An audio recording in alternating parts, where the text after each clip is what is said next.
And welcome to another exclusive edition of the show. My guest for today needs little or no introduction as she's been able to carve a niche for herself in the industry that she operates in. Make welcome Jasmine Naza.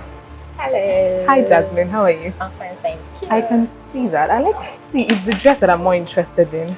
Obviously. It's looking all cool. Like I feel like I need to sleep on this. Just You want to bed sleep in yes. the sleeping So I'll beauty? wake up.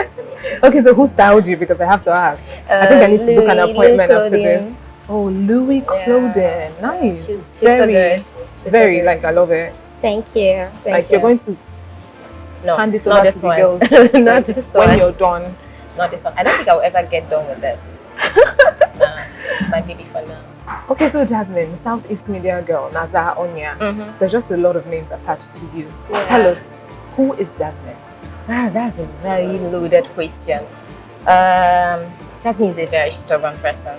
Aspect of life, everybody knows that. Well, stubborn but very super welcoming. I'm a very open person to people that know me very well. Although some tend to say that I look a bit snobby Well, I think it's from a the normal exterior thing. part I think of it's it. a very normal thing, you know? Right. Yeah. So I'm that. The last of 7. From Udi in Enugu State.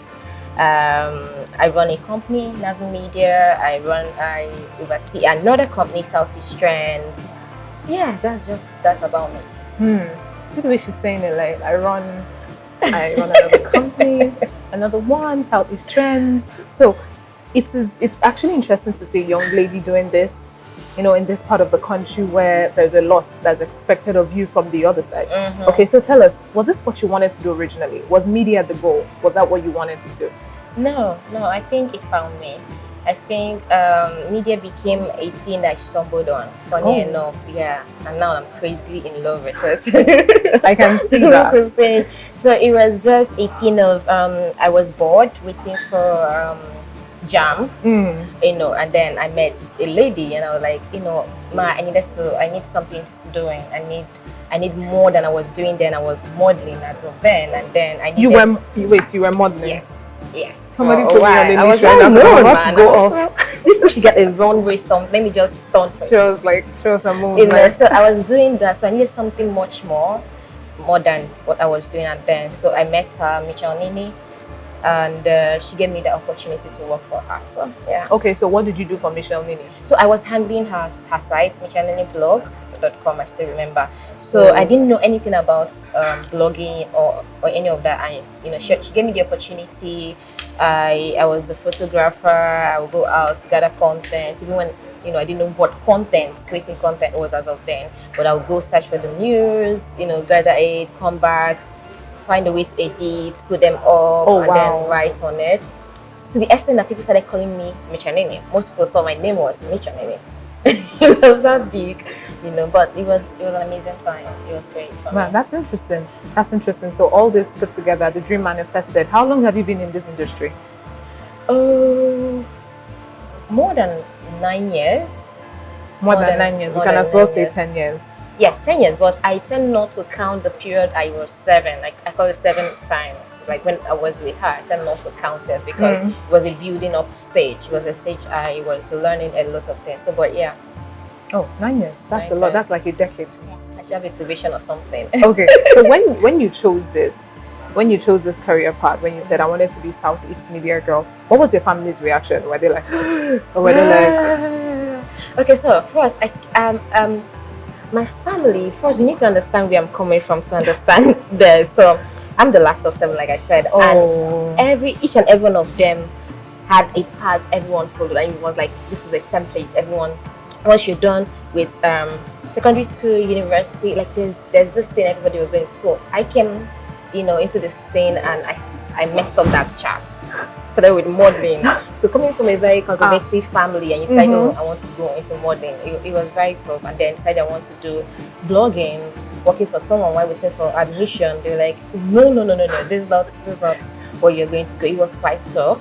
Did your mom like organize a family prayer meeting? Because I remember during my time, my mom would say, do this, not. She would call the pastor, call everybody. I don't know know what's wrong with this girl. She wants to leave my hands. My mom was quite indifferent. You know, she was quite indifferent about it. But it was more of my elder brother was very adamant because we already lost my dad. I lost my dad quite early. So he was like the father of the so family. He wanted everything to remain the way my dad had already set them up, you know. So he wanted me to do a certain thing, you know, worked through the part every other person had worked. But thank God to my sister, Zoba and Chinwe, he was like, no, allow her to do, you know, what she wanted to do. Then when it's time for her to get into another phase that you wanted to. So it was quite a thing. And then my mentors of the time, Kani was also, Aniebuka was also very helpful. So he helped me. He was like more of this is the creative industry, and being in this town in Enugu, there were not much people doing it. It's okay for you to do what you love. That's why you have the passion of it, but don't forget this part of it, the school part of it. Don't forget where you're coming from. Don't forget you have to. So it made me, you know, decide to do. I was doing two things at the same time, doing my passion underneath it, but still working towards what my family wanted you to do. Oh no, it has nothing actually. Yeah, it's quite these similarity words. I don't want to throw shades to the education system, right? But it is nothing. Everyone that's have gone through the university in Nigeria, some of the universities in Nigeria, let me not generalize, would say that what we saw wasn't what we are seeing. What you ordered versus what you got. It's not. You know, I mean, so I can relate to that 100. They need to change who that because it's not the same thing. The world is fast being digitalized, and what they are doing back there is nothing like that. Okay, so now you worked under Michelle Nini.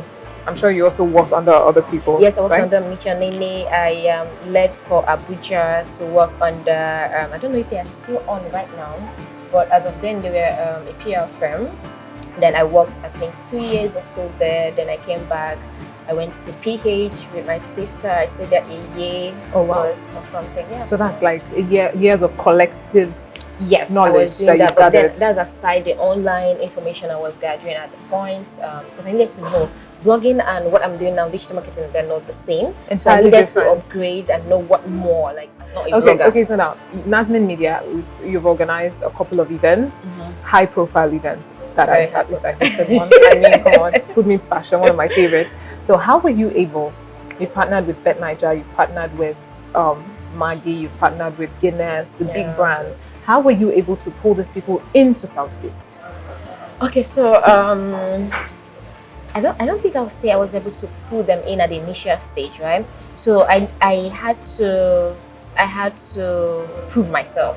Okay. So starting with Guinness, they're the ones that worked for 7 years or so. Oh wow. So it started with Mid of Black with Fino and Olamide. That was actually the first time I started with Fino was, and then after we did Fino first. But during that period, a friend of mine that worked in Lagos with one of the agencies, Ashekuntunde, was in town, and then he needed some equipment, some of these things, and then I was looking for things for Michanini. I was looking for information content. He was like, oh, come around, we are doing something. So I went there, gathered my information, but then I saw that this is a bigger project, you know. Fino is a big brand, Olamide and all that. So I told them, you know what, I want to do much more than this. I am done. I'm covering content for Michanini. Can I help out? I was like, yeah, no problem. So I put myself in there. It was like 2 or 3 days. We were going around town giving some selected people that they were programmed Mid of Black. You know, people that have been doing excellently well in their field. So I would leave my house in the morning, 7 a.m., get to their hotel, wait for them to finish their meeting, get assigned something. You know, then I'll take them around town because obviously they're coming from Lagos. You know, if they needed a photographer or something within town, I'll source that out for them, and I wasn't paid. But then most people thought she was working for. You're a big chick. I can get the misconception. What happened was I was using that information to upgrade myself. Guinness was a big brand. Then afterwards, they had to talk to his bosses, and they wrote a thank you thing for me, and I used it as a profiling for my social media. And then from then, the next time they needed to do something, they mentioned my name, and then I always try to do much more than what I was billed for, and I think that's what has kept the relationship going. Yeah. Okay. So if they needed a resource person, I'll go far and above for that resource person. I would find out are they eating, where they need to eat. I will sell my state, my city. I would find out if the photographer is the right photographer. Things like that. That's interesting. Very interesting. Okay, so now let's move down to, I've seen a couple of posts from you regarding socio-political issues. You're always speaking up, like, I mean, sometimes if you're not on a trend, people don't value the trend. Like, they're like, oh, Southeast is not there, don't worry. She's not there, she's not there. So what actually inspires you to be at the front line of socio-political affairs? There was an event they called me for in Anambra, Onitsha. It took me over 5 hours to get to that destination. This is something that would have just been a very short thing. And I saw how bad the federal roads were. So I came online. I was looking for the hashtag to use. I was like, free Southeast Road. I tweeted the first, I made the first Facebook post. And I went to my Instagram and made the first Instagram post. From there, a lot of people started following Slow Dog, a lot of them in Garo jumped on it, then it became. But then the question is why I went into it, right?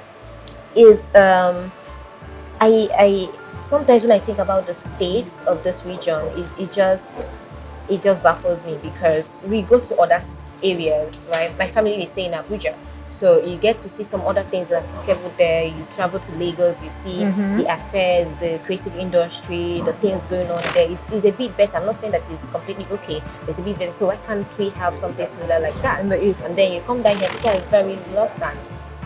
They don't want to talk. I don't know if it's fear or what. They don't want to talk about things, or they probably think, am I the Messiah, or will I be the one to fix it? But one thing I've come to learn is just that people must have felt that way you're feeling, but they needed someone to be, to come out and do it. And I wasn't the only person that did fix out this road. Just immediately I started. A lot of bloggers, a lot of influencers, a lot of people, celebrities from the East started talking about it, because they too have seen what the roads were like. So yeah, I mean, it was a glaring issue.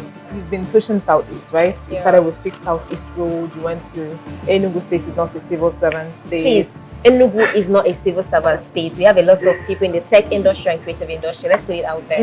Okay. So why are you solidly behind it? Even when, don't get me wrong, yes, we have a lot of people in the creative, in the tech, in other industries.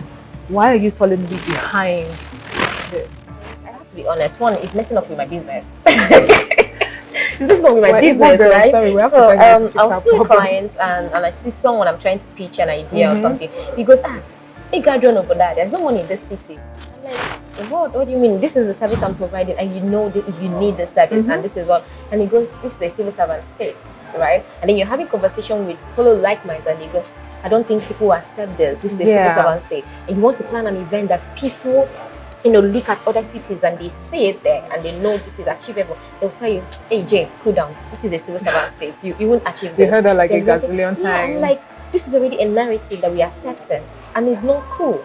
This is how it starts, and people get used to it. So if you get an idea you want to run with, but whenever you think about the fact that this is a civil servant state, you don't want to do anything, and it's quite very sad. And I was like, you know what, maybe we need to start changing the idea. Maybe we need to start showing the other side of the sectors. Maybe when we say ourselves right, other people will see and start investing in the city. Even the government will see and start looking at areas they can invest into. It's not just about the government producing jobs. It's also about you and I. We have the highest number of universities. One of the highest, our state is one of the states that have the highest number of universities. So we see a lot of inflow of people, but then we don't have nothing to keep them, because it's a civil servant state. So they leave.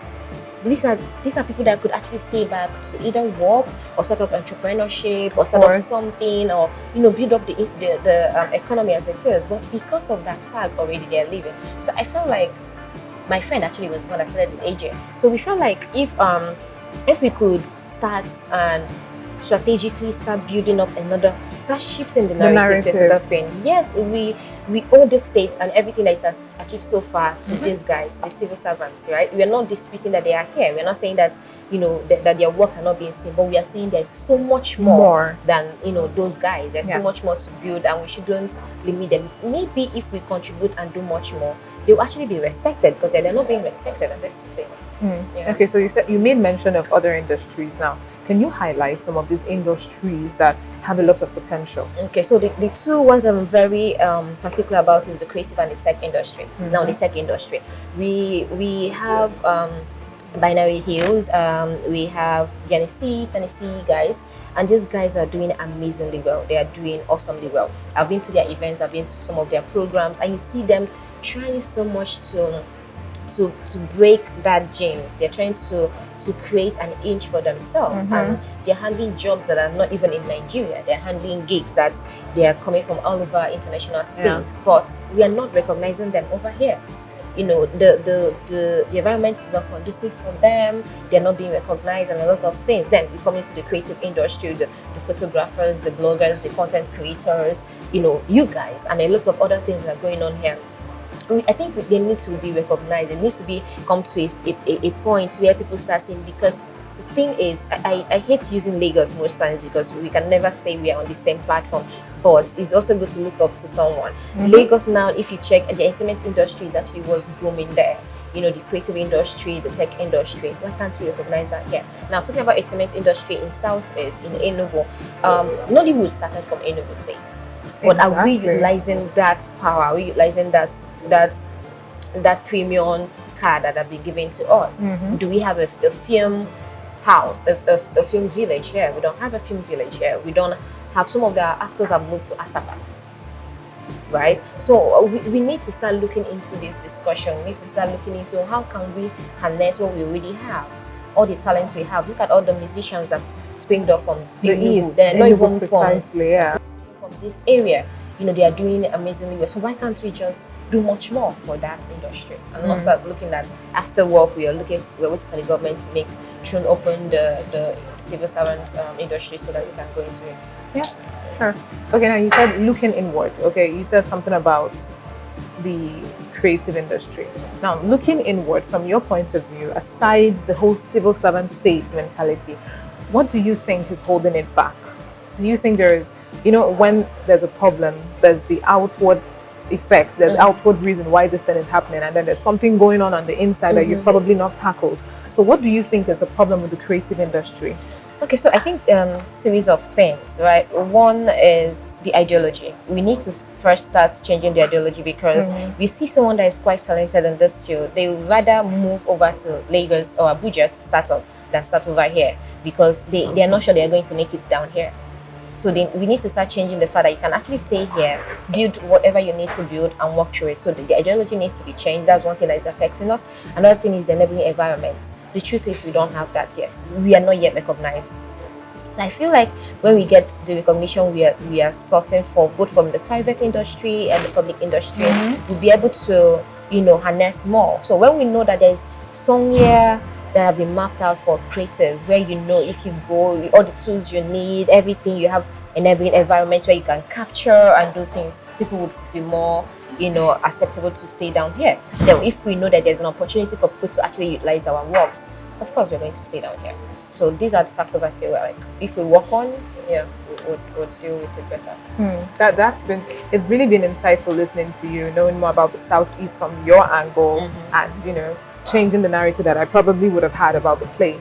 So now let's digress. Let's leave the one discussion. Why are you laughing? You feel like you know what I'm like something is coming up. Okay, so now let's digress a little bit. Jasmine, are you single? Like you guys will put someone in trouble one day with this single thing. What? If you're not single, just tell me you're not single, and then we move on with our lives. There's more to that single word. You're married to Jesus. Well, of course I am married to Jesus.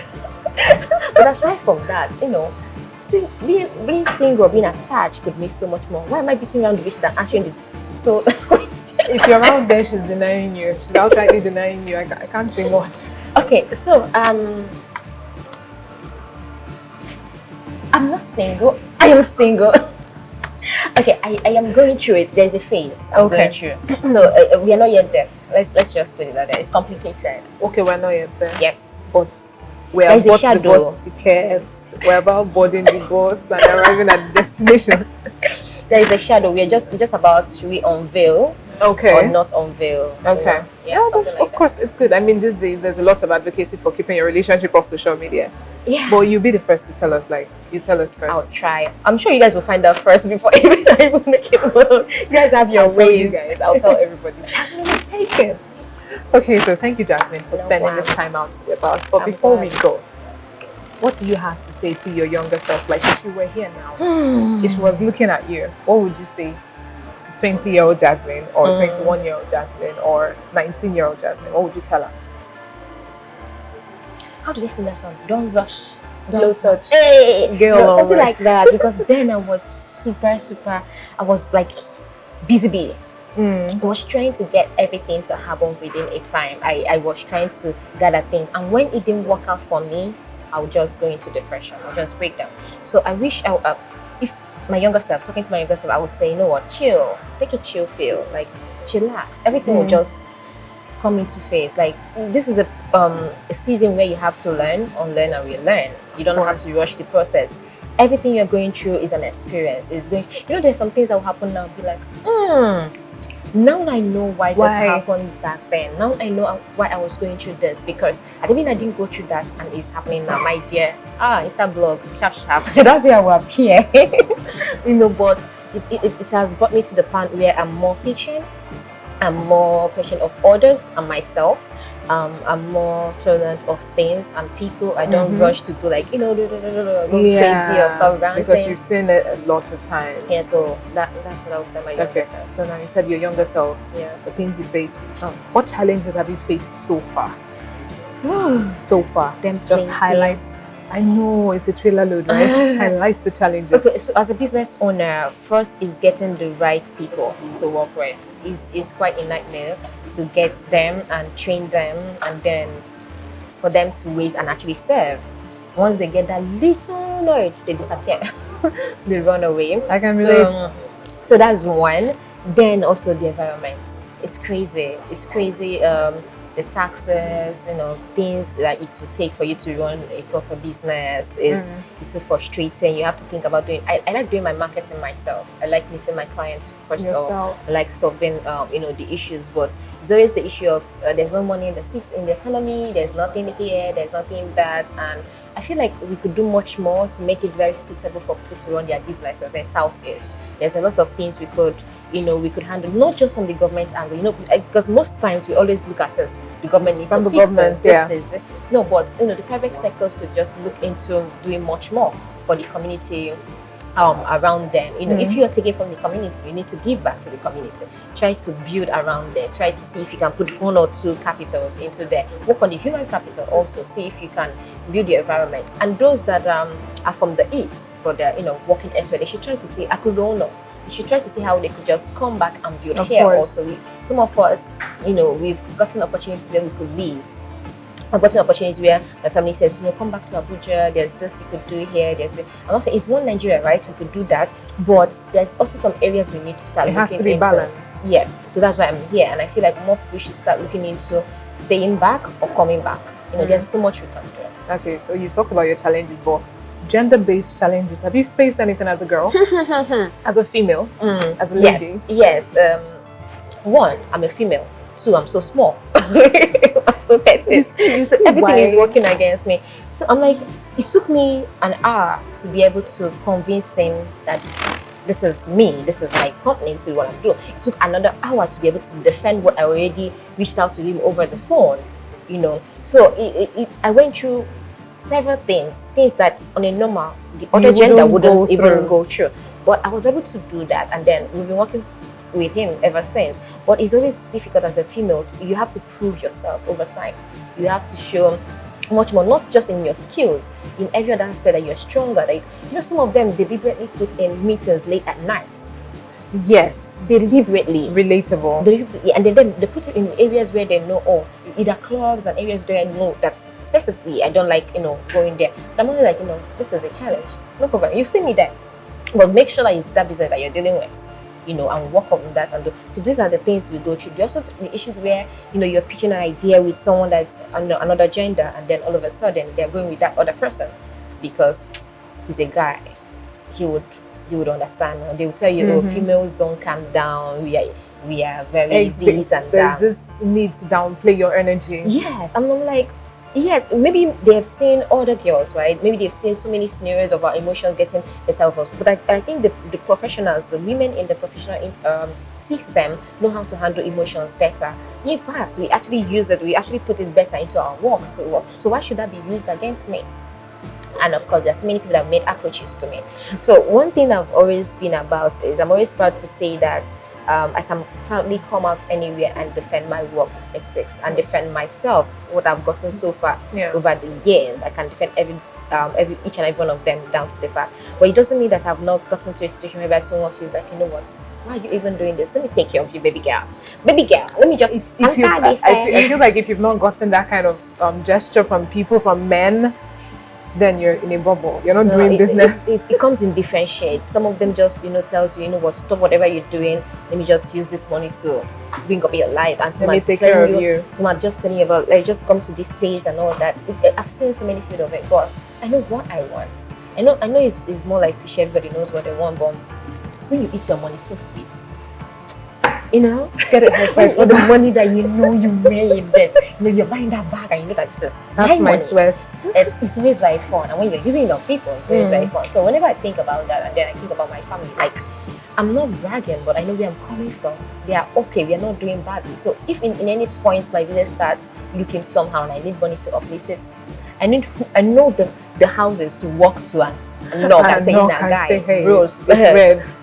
So I don't necessarily need to do all those things, and that's why I don't put my family out there, because I know what they each are doing with their lives and the businesses and the positions they are in, and I rather people do business for me because it's me, Yes, I can understand that pressure. Okay, thank you so much, Naza, for spending out time with us. Thank you. And that's the much we can take today. We have seen and heard from the lady herself, Jasmine Naza, Southeast media girl, top media influencer in Southeastern Nigeria. I want to say a big thank you to Vintage Core Cafe for letting us use their space today. It is really, really, really